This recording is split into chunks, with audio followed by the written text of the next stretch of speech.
Do you know what BRICS is? You know, Brazil, Russia, India, China, and then there's South Africa.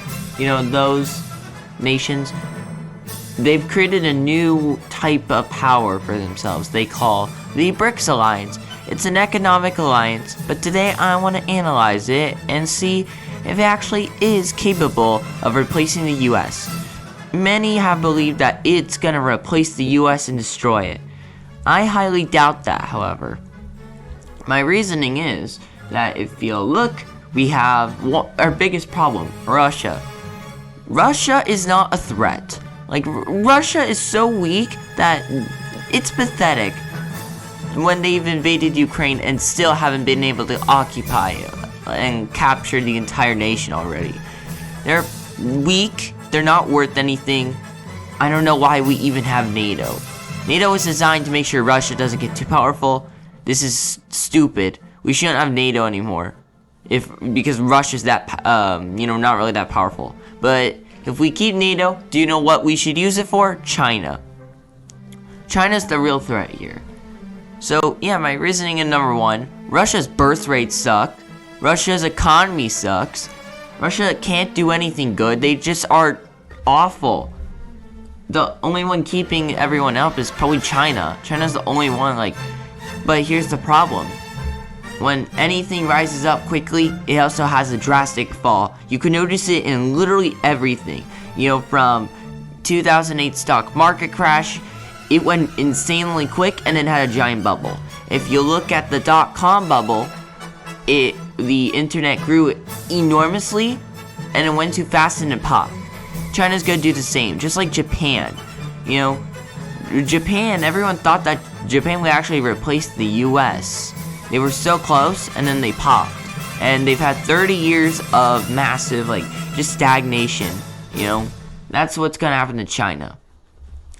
So far, how I see it, China and Russia both aren't really, I don't think they're capable.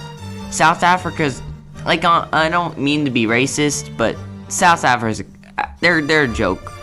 Africa is a nation of poverty, sadness. It's kind of, there's a lot of cool stuff. It's not just poverty, but that's the majority of it, the land and area. And yeah, I kind of feel bad. I wish the best for them, but I don't think they can really do anything enormously, that much economically. I do, however, think, Brazil's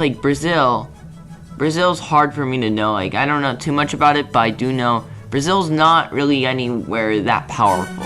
Their economy's not too strong, and they've had their moment where they could have been a power, but they never were able to achieve it. The only countries close enough to being stable and strong that were probably around the areas, stuff like Mexico, and especially since they were pre-colonies. Places like America, Brazil were able to get through even when they were colonies. America, Mexico, Canada, Australia. The West just knew how to succeed. The problem was Brazil wasn't able to catch up. It's not a nation of poverty, but I would say it's more like a third world developing nation. I would consider it, somewhere like that. Maybe they could be closer to the second world now, since they still, they have a very impressive economy. That's what I would say about that. But anyways, now on to the final one. So now we see, for them, yeah, they all suck. They're not capable of beating out America. Even if you combine all four of them, all of them together, they're worth nothing. They're pretty sure NATO and, stuff like EU and America combined could be, triple the economy of all of them. Or something like that. Maybe double because of China's massive economy. But anyways, India's the only one I think is capable. I think India's the next superpower. The reason is that India was able to industrialize at a good pace, and also they don't become a dictator So the problem is Xi Jinping sucks. Honestly, he's one of the worst Chinese leaders, maybe other than Mao. But basically, the terrible thing about Xi Jinping is that He wants to go back to the old days. He wants to go back to the tradition of, dictatorship. The problem I see is that he can't do that anymore. When the more freedom you give people, the less they'll want to go back to a place where they have less freedom. It's kind of obvious.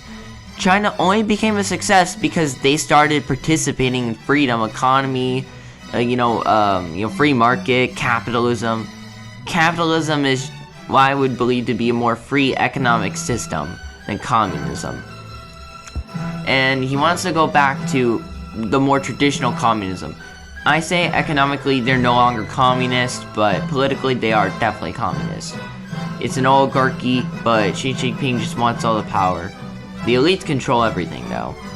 He is just trying to oppress the elite people. But if he messes up, he'll get kicked out and they'll replace him. So India is they have the good pace and their democracy. Also, have you seen their growth? They've been doing well. They're at 3 trillion? They passed the Britain recently in the economy. So I say they're gonna pass Germany, then they're gonna pass Japan, and then finally they're gonna pass China, while China has a massive stagnation or even decline. My prediction by the next decade is BRICS will fail. Let's go into one more reason though why I think this alliance is gonna break apart. India and China, their conflict over Kashmir. There's a big fight over Pakistan. Pakistan is very pro-West, but at the same time supports China enormously. And China and the West hate each other. India hates Pakistan, and if it's creating a conflict between everything. So how I see it, Pakistan's gonna become more and more probably part of China. That's how I see it. And then sooner or later, conflict will happen towards India. And then because of this, it's gonna cause India to just go away from China. I mean, they're already drifting away from each other. They've given war threats and even armed themselves. I think someone even died in the lines of battle, maybe a year ago or something. It's not looking good. It's a failure. And eventually Brazil's gonna have to change. South Africa's gonna have to change. They're gonna slowly change over time. And how I see it, there's no good future for them. The only ones I see that are becoming economically strong are probably the Eastern countries. A lot of them have been doing pretty well. I'm not talking about the Far East or even the Southeast for Europe. I'm talking about the, Middle Europe, places like Poland, Austria, Hungary. I think they're all doing amazing. I cheer the best for them, and that's the end. That's kind of what I've got to say. Thank you for watching. Please like and subscribe. That's all. BRICS is a failure. I cheer for Europe, Middle Europe, Central Europe. And I'll see you soon. Bye.